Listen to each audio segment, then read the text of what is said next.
So we are here sitting with Rosa Fernandez, and my first question to Rosa Fernandez would be, how did you originally end up doing Indian aesthetics? Not every Spanish scholar dives into Asian philosophy. Well, in my case, it's related to one of the teachers that taught me in the last year of aesthetics in my degree of philosophy.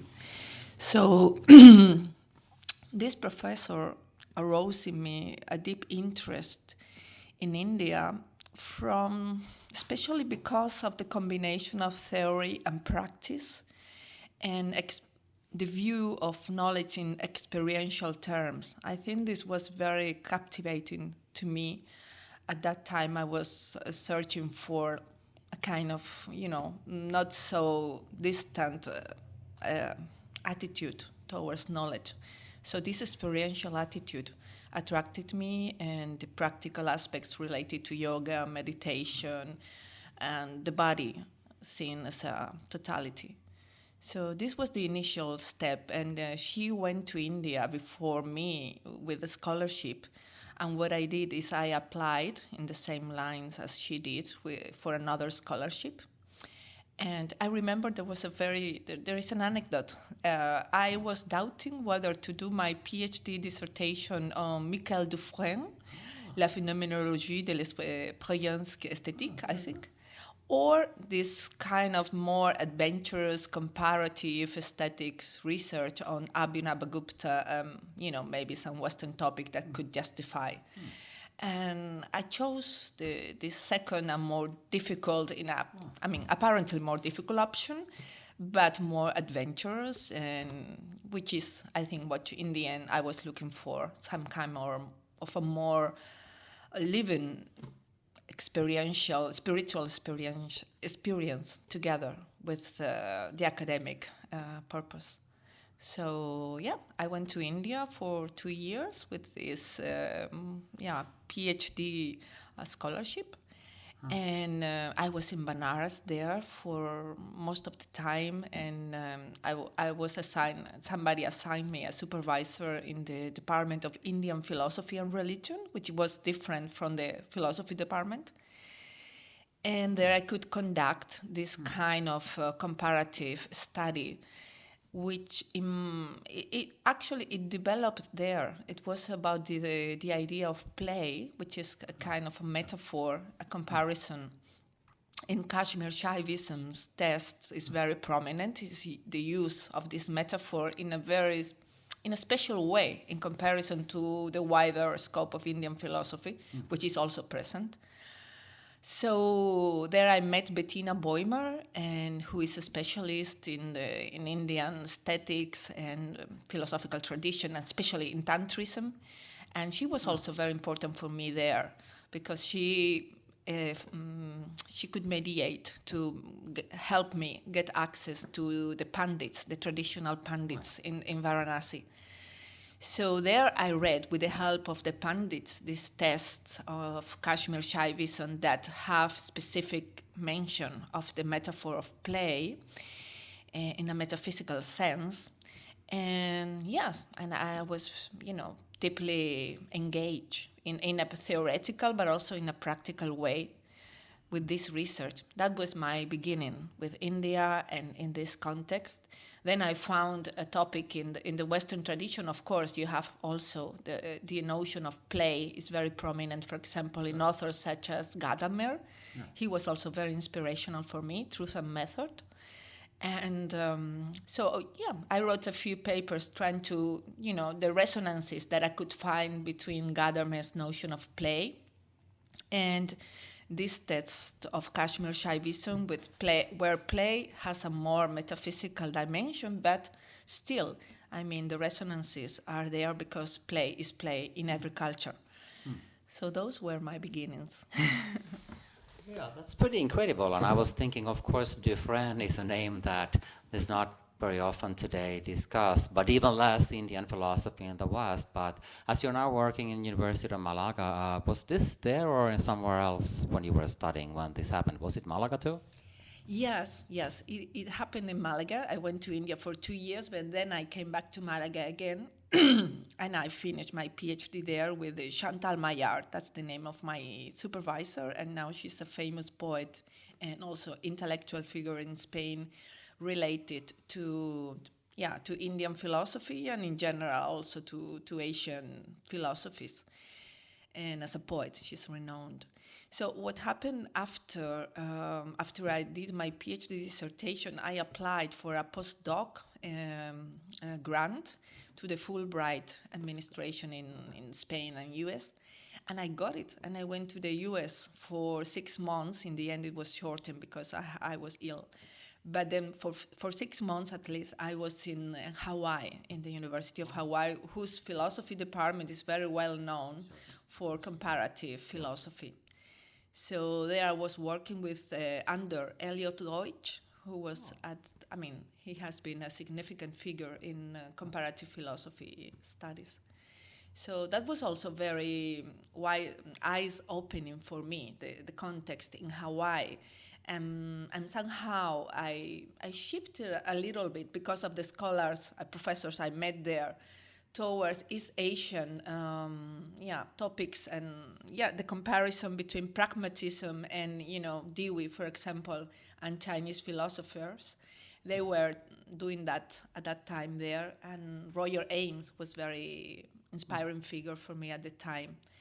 So this was kind of a shift of scope, but still I was trying to find comparative topics that could be inspiring for me. And pragmatism was very like a discovery for me at that time, and Schusterman was really relevant at that point. Well, I think we often become someone when we do philosophy if our own country doesn't have a very strong tradition, and I think sometimes people have to really nearly become German to become German phenomenologists in the German style, or become French, go into French philosophy in the same way. How does it differ do you have any idea how it differs when you actually become, in a way, you're a Western philosopher, but you're also an Indian philosopher, I would say, even if you would not be from India. This is how I think it goes. And how does it differ as a process? What do you think? Well, first of all, I would have to say, I think you more or less mentioned a little bit implicitly this. In Spain, we didn't have at that time access to sinology, Indology as such. So comparative studies, even, from that perspective, was kind of a novelty in the Spanish academic milieu. I was in that. That was my milieu, academic milieu. So those were the opportunities I could have at the time. That explains why my scope was more general and not so specialized. Sure.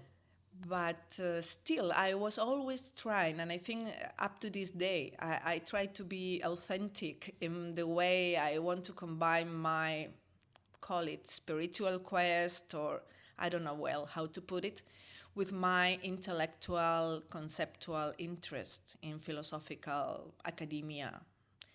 So that was my story. I shifted towards more East Asian topics that could also be used in my classes, because in the end you have to teach, and that's the other side of the story. You do research, but you also have to teach, and you have to find topics that you could teach to your students and also do research on, and adapt to the level that they have and that there is in your country regarding those studies, which were absolutely pioneering at that point. After Chantal Maillard, after her, they were non-existent in the whole Spain, So that was my little humble contribution at that time. I was following her steps, and I got hired by my own institution, which is also common in Spain, in Málaga. And I started teaching first Oriental thought and aesthetics. That was one course. And comparative aesthetics. That was another course. I was teaching those courses for a few years. And then we had to do some changes in the name of the courses. And I started teaching transcultural aesthetics from 2012 onwards, which is what I've been teaching, for all these years lately. And then in those courses, I found this, I mean, kind of wide and general topics, it's true, but still they are relevant because most students don't have, at least in Spain, their horizontal framework in philosophical terms wide open enough to non-Western cultures. So this much I can say. I don't know. Oh, lucky student in Malaga with all that horizon. We have already witnessed a small-scale adaptation of Rosa theory into the field of global aesthetic theory, beginning from Susan Langer. I remember I had to read her already in my studies, basic studies, and continue with contemporary scholars, like, for example, you. What other Indian debate or theoretical model would you have the potentials to be kind of found and used by the global community? Do you have any idea of that? Well, I was thinking, even my own dissertation, my own PhD dissertation, and some articles I wrote after that on this metaphysics of Kashmir Shaivism with an emphasis on a single consciousness that decides to live a fragmented experience within, fragmented consciousness of individual beings, which are us, in comparison to her. This metaphor, I mean, for us could be like a metaphor, could be significant, I think, nowadays. And indeed, I listened to a podcast by Donald Hoffman. He's a neuroscientist. And in the end of this podcast, he was kind of suggesting this idea of a single consciousness being aware of herself through us, human beings, and all sorts of, sensorious awareness that exists in the whole universe. And it's a journey of forgetfulness and recognition. This idea is prominent in Kashmir Shaivism. They have a school which is called Pratyabhijna, which is, recognition in Sanskrit. And there are many schools, and it's all very sophisticated and very, infused with scholarly connotations when you read texts about Kashmir Shaivism in the academia. But then you have, nowadays in science, this emphasis on consciousness, I think it's going to grow more and more. And sure. Indian philosophy will be like a reservoir of inspiration. It has already been, but I think it's going to be more and more. Even new materialism, that they are emphasizing more that matter is a form of consciousness and all that. So I think the moment is ripe for us in 21st century to reread, to readdress issues that ancient Indian, sages were dealing with millennia ago, and kind of see it in a different light due to the advancements in technology and, AI, sure. Many ways that we are having now or inhabiting our own bodies and realize, and even meditation, meditational practices are more and more practiced nowadays in order to survive in our very technologically mediated world. So I think there are many clues, many paths that are driving us toward, I would say consciousness studies and new ways of relating to our feeling and sensory, sure. Connections. So this could be one of the ways in which, we could have new eyes with which to look at Indian philosophy, for example. And I think the moment is now, more and more ready for us to do this rereading again, In the case of India, I would see it could be related with that. Oh, that's pretty interesting. I've also noted that in some brain science and humanities discussions, but also just discussions with natural scientists, they seem to kind of have this growing interest to Indian philosophy. I also noted the same, and it's fascinating. But I also noticed that in social psychology, there was this study group of consciousness, and I noticed that they were also even doing meditation and studying Buddhism. So something is really happening there, and maybe that's one path also towards aesthetics. But we have still one more question for you, and it's that As a prediction for the future, you have stated that you believe that aesthetics will, in the near future, be naturally transcultural, and there will be no need to make statements for global aesthetics. And how do you think this development is visible right now? Good question. Thank you. I have an experience with my own students. Many of them, for example, they love Deleuze very much. And I tell them all the time that, Deleuze never referred to Asian philosophies, although there were many references, or even say Heidegger, who mentioned that Asians were interested in him rather than he reading the Tao Te Ching, hiddenly. So they are the generation which can distinguish themselves from the past by the explicit acknowledgement of non-Western resources and in a natural way, because every new generation wants to have their own significant originality in a way. So I tell them all the time, it's your time and you'll be distinguished from previous approaches to this topic because you will have access and resource to all these resources that come from non-Western traditions. And I think they are open to that. Their minds are not so much prejudiced. And of course, because of the globalization due to technologies, that we travel so much in the world, this is a fact that also has negative side effects, we have to acknowledge.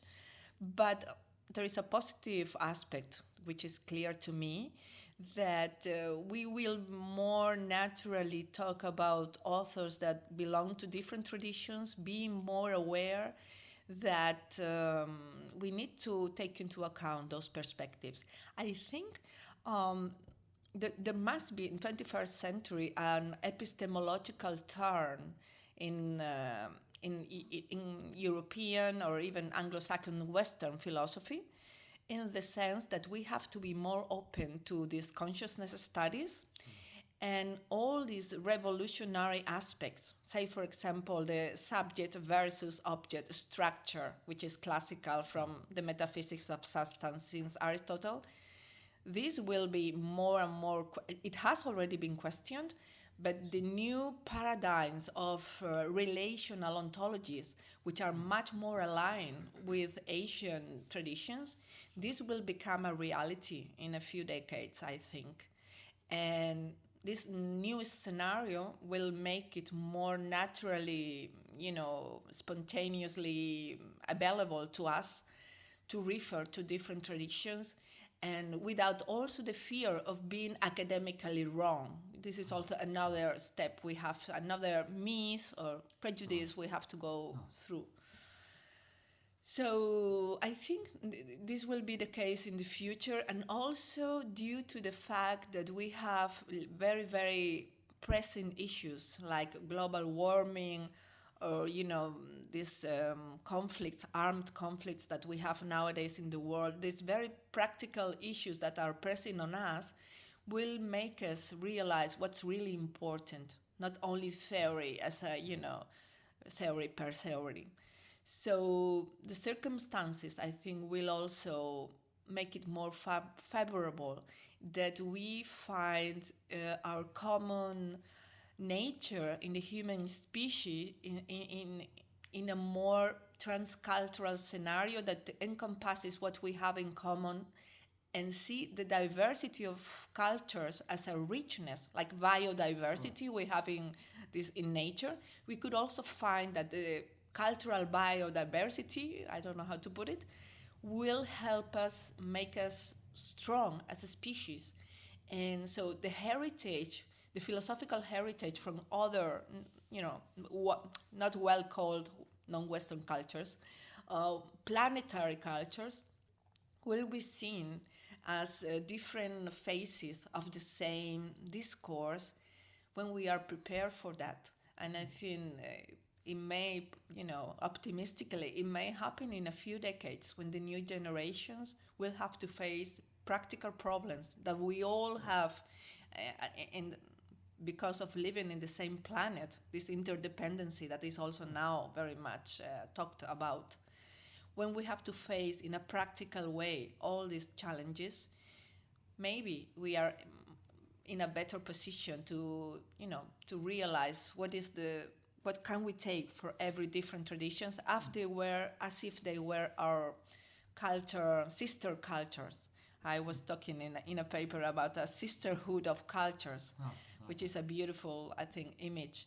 And this sorority, it has to be, established among cultures also. It's funny, I think ancestral cultures, now we are also again trying to break this long 2 millennia gap and going back to this pre-agricultural Neolithic times. So to find new ways to inhabit our bodies, our planets, as parts of our bodies, and to avoid this very anthropocentric approach that we've been having for the past 2 millennia. Now I think there is an arc of time that is completed with this climate crisis that has to do with also some people call it Anthropocene, the problem of how we have behaved. And this consciousness gap, leap that we apparently took, maybe we can see now, we can start to see in a different light, given the fact that we have very badly threatened our life in our planet. That's a vision I'm really looking forward to. Thank you so much, Rosa Fernandez. Thanks to you, Max, for your interview.